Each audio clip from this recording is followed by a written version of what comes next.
Serious, people of Reddit. What was the creepiest thing you experienced that you thought was paranormal, but was actually much scarier when you found out what really caused it?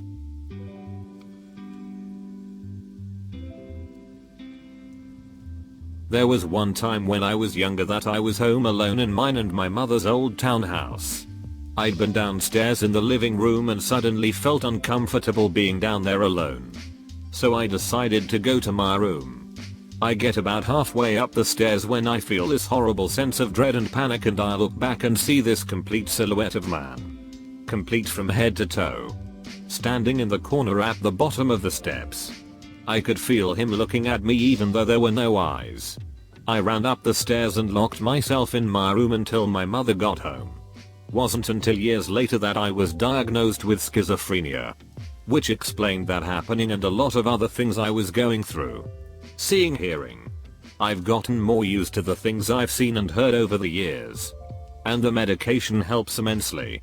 But I remember that moment so clearly because it scared me so deeply. I'll never forget it. When I was 8, we were on a long holiday. Staying with some family in a town called Scariest in country Queensland, Australia. I was staying in their son's room who had moved to Brisbane for university. Each night I had the same recurring nightmare of an alien tentacle trying to grab me. After a week I was terrified of going to sleep, but my parents kept telling me that it was okay. I was just frightened because we were staying somewhere new and that it would be okay. Well, I couldn't get to sleep. I kept watching the clock, waiting for the sun to come up and terrified of the alien. It was just after 2 AM when a large tentacle landed on the bed. I screamed in terror as I felt the tentacle wriggling. I jumped out of bed and kept screaming.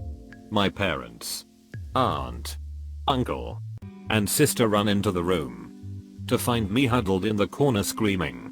Turns out it was an adult carpet python over 2 meters long, 5 feet. Each night it worked its way under a ceiling tile and onto the bed. I still have an Indiana Jones fear of snakes. Why'd it have to be snakes? I had a friend who was staying at a ski lodge, and he went outside at night to smoke a cigarette. While he was out there, he said it seemed like an invisible monster was coming right at him. He heard it stomping, even smelled it, felt its breath as it charged him. And then it passed through him and it was gone. Turns out it was a grizzly bear, stomping its way around on the floor directly underneath where he was. Going to tell the short version of this story. A previous owner had died in one of my childhood homes. Strange things happened there that drove us, and my dog, absolutely nuts. But it became exceptionally creepy when my sister, who was sleeping in the basement apartment, began insisting that somebody was watching her at night. We later found an old camera hidden in the walls and learned that said previous owner was arrested for spying on the girl who rented his basement apartment. As a young kid, I had nightmares of waking up to see my mother hovering over my bed by the window. She just blankly stared down at me and my sister. I'd get so scared yelling "Mom, Mom," and she never responded. It knew it was not my mom. When I was older I told my aunt about it and she told me they weren't dreams. It was real. My mom would go into our rooms randomly to check on us. She had serious mental health issues that got worse over the years. Occasionally she would have episodes of anxiety of something happening to us and guard us at night. Due to the traumatic death of her first child, it apparently triggered obsessive anxiety when we were younger. I now know the whole fricked up backstory and can sympathize with why it would make any parent get to that mental state, but I still shudder when I think of the blank face stare. I still tend to associate the nightmare mom as not being my mom. Didn't think this was paranormal, but definitely thought it was creepy and ended up being more than I bargained for. When I was 13, I had a small jewelry box my mom gave me that had cushions for rings. I had 6 rings that I kept in it, nothing of value. Think mood rings and silver rings. I was somewhat neurotic as a kid and had spent an afternoon arranging my room. And I'd put the 6 rings in a specific order. I opened the box one day and noticed that 2 of the rings were out of order. I thought someone in my family had moved them because there was zero explanation for this. I asked my family if anyone had touched them, and they all insisted no one had opened the box. But I was convinced someone had to have gone through it. My dad ended up going through our entire house checking for missing stuff, and the only missing things were an old bottle of hydrocodone from the medicine cabinet and some of my mom's gold jewelry from a bathroom drawer. Turns out there had been strings of robberies in the neighborhood where thieves had broken in but only taken prescription drugs and small gold items. None of the robberies had indications that the homes had been broken into. And things like laptops, diamond jewelry and other valuables had been left alone. My family wouldn't have known anything was amiss aside from the fact I was so convinced something was off. I was 24 and working at a startup.com. I spent a weekend at my parents' house. Came back to my apartment and went into my bedroom where I saw my bed was made. Felt my heart stutter as I stood frozen in the doorway because I never ever made my bed. It was something I consciously refused to do. After the initial shock, I went through the apartment examining the closets, under the bed, etc. I calmed down after a while, convincing myself that I must have made the bed before I left for my parents and just forgotten about it. Deep down, I knew it wasn't true, but I couldn't think of any other explanation. I later found out it was the woman I was dating at the time who did it. She was the person who hired me. We'd been in a relationship less than a month, but she managed to somehow get a copy of my key. She used to visit my place and snoop through my things when I was gone. She also slept in my bed overnight several times when I was away for the weekend. If she hadn't made my bed, I never would have known anything was going on. When I was 12ish something, I came home to find the bedroom's lights on.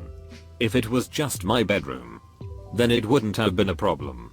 But my brother's room lights were also on and we never leave those lights on. Could have been my brother or my mom. But one was in the army while the other was at work. I was a little freaked out, but tried to tone it down by saying that I might have left them on before going out. Then I turn and see a couple of wooden spoons on top of our kitchen's cabinet. I knew for a fact that I hadn't left any spoon sitting there. I also didn't recognize those two spoons. That was when I realized that someone had been inside our house. Long story short, I had lost my keys a few days prior and my neighbor, who was the same age as I, found them. Instead of giving it back, he kept them with himself. Days later, his mom asked him to IDK deliver something to my mom, but there was no one at home. So he used his keys to enter our house. He forgot his mom's wooden spoons there. And if it wasn't for this, we would never have found out that he entered our house. I think he stole money from us as well. IDK if it fits, but this happened a few days ago. On Valentine's night, the 14th of February, I live on the ground floor of some apartments. There was really intense knocking on my door and some neighbors' doors at midnight. I looked out the peephole of my door but couldn't see anything even when my door got knocked on again. I was honestly terrified. I couldn't see anything. After a minute or so, I heard my upstairs neighbor's door open, crying, and a phone call to 911. I went outside to check on her, and there was a woman I'd never seen before, who I learned lived next to me. Her husband had been abusing her and had just kicked her out of the apartment. It was freezing outside and she was only in her underwear. He had broken her glasses and taken her phone, wallet, and keys. It took the police 5 hours to get here. I hope she's alright. Update the 18th of February, she came over to borrow my phone to call a family member. She seems to regret calling the police but still plans to leave her husband. The police didn't help her. I don't have much more to say besides that. My uncle bought an old house, 150ish years old, as a fix-up project. If you went up the stairs you had an option to turn right or left. Left led to a series of bedrooms and right had a landing and one bedroom past it. If you took the dog upstairs she would cry and run away if you tried to take her right. My cousin insisted that the bedroom to the right was haunted. thus the frightened dog. Later we worked on the house and found that the landing to the right was structurally unsafe. To this day we wonder, did the dog know the landing was unsafe somehow, or was there something more sinister at play? This happened to my cousin's friend, living in San Francisco in the early 90s. I was just a kid, so I don't remember the exact details. Her friend lived in a typical SF apartment, often coming home late from work. One night when she was trying to sleep, she heard loud banging noises coming from upstairs, followed by sounds of washing. The washing noise went on for hours. She thought it was annoying, but completely normal. Upstairs neighbor probably couldn't sleep and decided to move some furniture and clean the bathroom. Next day morning she saw her neighbor going downstairs with large black trash bags. Again she told herself it's weird but normal, since her neighbor has been up late cleaning. A few weeks later, she learned that her upstairs neighbor had gotten into a dispute with the roommate, was killed and dismembered. The roommate was caught, and the police discovered large trash bags of body parts. The incident happened that night when she heard the strange noises. A little after I graduated high school, some friends and I were hanging out at a local park after dark. Decided to go walk through the woods for the spookiness of it.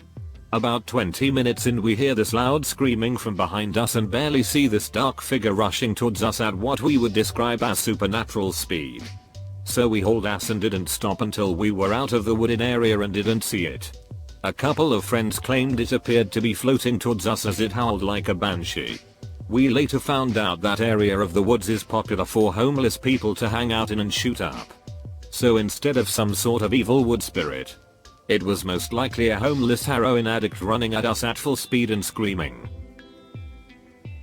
I had a blind dog growing up and she barked at things that were there, and things that weren't. One night, around midnight, she woke up my mom and I, my dad's too heavy of a sleeper, by barking at the wall next to the back door. I woke up but I was maybe 9, so I went right back to sleep. My mom got up and ushered her back to bed. That same night, an arsonist hit my neighborhood. He set fire to luckily vacant house for sale and it burned to the ground. Following his footsteps in the snow, he then passed between my bedroom and our garage and nearly lit our garage. Then our dog and my mom woke up, and we think that scared him away, and he went across the street and burned the neighbor's garage instead. Then he stood in their front yard and watched it burn. He walked out onto the street and they lost his footsteps. They never caught him. R.I.P. Oreo. I miss you. You were a very good pup. Love you. Be good. Edit. Added a sentence. Not sure if this really counts, but about 5 years ago I got a phone call from my brother and he just kept mumbling into the phone. He kept muttering random words, and because I was younger, stupid me thought he was possessed or something, but he had just had a seizure and had just woken up. My brother gets really woozy and panicky after he has a seizure. Scared the living hell out of me. My friend lived up in these pitch black windy hills about 20 minutes from any ambient city lights. No traffic stoplights. Street lights, nothing. One night when driving up to visit him I reached a stop sign. I looked left. No one there. Looked right. No one there. Then proceeded to make a left turn. From the time it took for me to look left, then right, a man stepped into the street about 10 feet in front of my car. I immediately slammed on my brakes and he just stood there. My car lights hitting him. Not moving. I slowly just drove around him and he kept facing forward as I passed, didn't turn his head at all to look at me, make eye contact. I get to my friend's house convinced I had seen a ghost and was freaking out about it. My friend asked me to describe the man I saw, and when I did, he tells me it was a pedophile that moved in down the street with the pedophile's parents after getting out of jail. TLDR, a man stepped in front of my car in the middle of nowhere. Thought it was a ghost, but it ended up being a convicted and recently released from jail pedophile. We lived in this big beautiful farmhouse in the middle of nowhere, California. It was my first time having my own room. Mom was devastated because the landlord evicted us after a few months, saying we need the house back for the farm hands. There may have been more to it, but I was a little kid at the time. My uncle helped us pack everything up and asked if we left anything in the attic. Mom said she'd never been up there, but he was welcome to look. There was only one entrance. Through my bedroom. When he got up there, he found my favorite Cabbage Patch doll hung by its neck from the ceiling. There were candles in a circle beneath it that had burned to wax puddles and cigarette butts on the floor. It looked like someone was conducting a scene up there with my toys. After that, Mom was totally fine with us moving out as fast as humanly possible. Wish I had a better ending for you, but we never found out who did it or why. My only clue is one night my sister claimed to see the silhouette of a man hanging out in her doorway watching her sleep. Mom was a single parent at the time. We didn't have a father figure or visiting relative, so who knows. Hi there.